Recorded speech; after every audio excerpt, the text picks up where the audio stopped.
Did you ever notice that when you bulk and get big, you become slower and stiffer? But on the other hand, when you are leaner, you feel like a feather and move like a butterfly? But at the same time, you feel like you swim in your clothes. See, when you get bulkier, people tend to think that you are dangerous and that you can hurt them. But if you are not a wrestler and you only do weightlifting, believe me, you are not dangerous. If the time comes to defend yourself, you can't rely on your muscles. In the other case, when you actually do know how to fight but are skinny like boxers are, people will respect you less, and there is a bigger chance of people starting a fight with you. And when you think about it, what do you need muscles for? Just for looking good and maybe lifting heavy? If you ask me, that is really less significant than having functional muscles that can make your body a weapon. But don't worry, in this video, I will show you how you can balance being big and fit with having fast hands for any fighting sport, and of course in the healthiest way possible. First, determine what is more important to you. Are you coming in with a fighter's background or a gym background? Do you actually have any fighting skills and some gains in the gym? Or do you not have anything? Those are the questions you should ask yourself first. What are your priorities? If you are a boxer who wants to get some muscle, that is going to be a totally different training schedule than someone who goes to the gym and starts boxing. In this approach, we want to get big results fast, so the one who already has fighting skills will focus more on muscle for a short period of time to get muscles faster, and then can balance it with more boxing or any other type of martial art. And here's how I do it. I do weight training 2 times a week, 2 times a week calisthenics, and boxing 2 times a week with 1 day of sparring. For weightlifting, I do the whole upper body on Monday. The reason I do this is because I mix my training with a bodyweight training split, and I actually just use the gym for gaining strength from compound movements like squats, deadlifts, bench presses, and of course, to target shoulders and legs as they should be. On Monday, I also have a boxing session. Tuesday, I do calisthenics and do push and pull in the same training for optimal arm growth. I first do a set of pull-ups and superset it with dips, changing some variations like chin-ups, and then push-ups and other variations of push-ups. Wednesday, I only have a boxing session. Thursday is lower body or leg day. This is very important because I balance 2 types of training in boxing, and you don't have time to include legs twice a week, which is optimal for having well-developed legs. But you will still include bodyweight squats in your calisthenics training.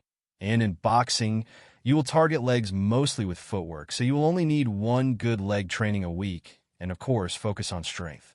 Friday is a rest day. Saturday is sparring day, my favorite, and Sunday is a calisthenics day with some bodyweight squats. And that is my training routine. The key tips I can give to make this a little bit easier and better are to include jumping rope after every training if you have the opportunity. Of course, if you train boxing, they will make you jump rope as well, but I'm talking about after every training, bodyweight or weightlifting or boxing session. Not only because it will make you light on your feet and give you good footwork, but to always be relaxed and in a state of cardio, not giving your muscles a chance to adapt and become tense and firm, which is a killer for a good boxer. You always want to be light and relaxed like spaghetti. Second is hydration. Of course, I'm not going to talk about it. If you want to have good energy all the time, you will need to take in 3 to 5 liters of water a day because you will sweat and flush electrolytes out. You need to get some salt as well with that water, and of course, have good rest and recovery. If you feel like you can't work out or feel burned out, take rest days. Listen to your body. You don't want to get injured. I gave you my training approach, and I did this for a long time. Before boxing, I did MMA, so I experimented with various training approaches. You can make your schedule how it fits best for you and add something from my approach. More tips.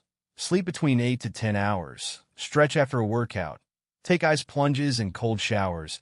And do some light cardio or training when you get sore to remove some of the lactic acid from a massive workout. It can be just light shadow boxing or some push-ups. Nutrition and diet. This is debatably the most important thing on this journey. Just from training weightlifting or calisthenics, you will need to eat a lot to be in a calorie surplus if you want to get bigger.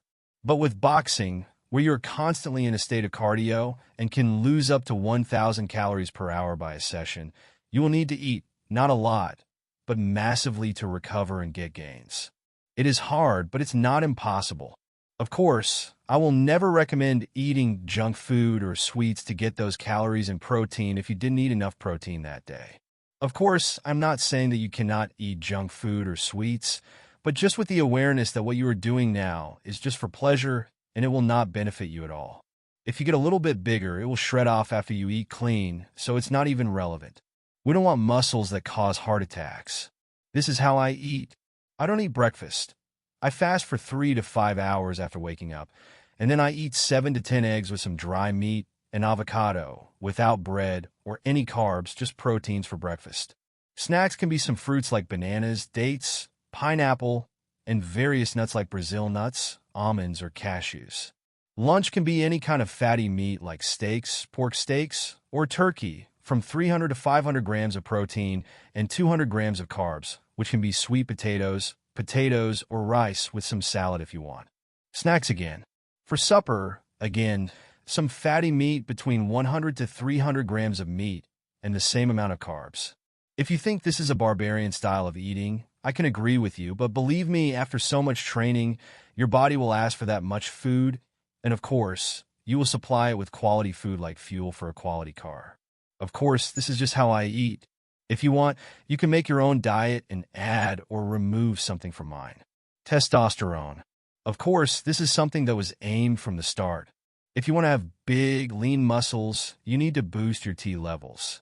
That is non-negotiable. You probably think that if you just train and eat healthy, that will alone boost it, and you are right. But if you want to maximize the gains and strength gains faster, you will need to add a couple more things to that mix to make you a ruthless beast and a vicious tiger, ready to kill in seconds. First is, of course, rest. If you want to get your testosterone through the roof, you need to have a minimum of 8 hours of sleep. While, of course, training and stress are needed to get your T levels up, the opposite of that is being overtrained and doing the counter to yourself, actually lowering your male hormone. So, get your naps if you need them, and take cold showers to boost your testosterone even more and recover faster.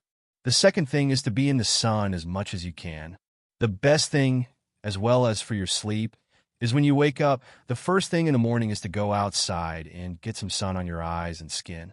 This will make your circadian rhythm be in check, which will, of course, help you get to sleep sooner and make the whole cycle of good habits. But you might think, why do you need to be in the sun? The answer is that it helps your body produce vitamin D from cholesterol, and vitamin D is one of the most important vitamins for having a lot of testosterone. Some other vitamins you can supplement with to boost your T levels are zinc, magnesium, omega-3, and iron. If you have any questions or topics you'd like me to cover, drop them in the comments. Remember to stay active, eat right, and keep pushing your limits. See you in next video.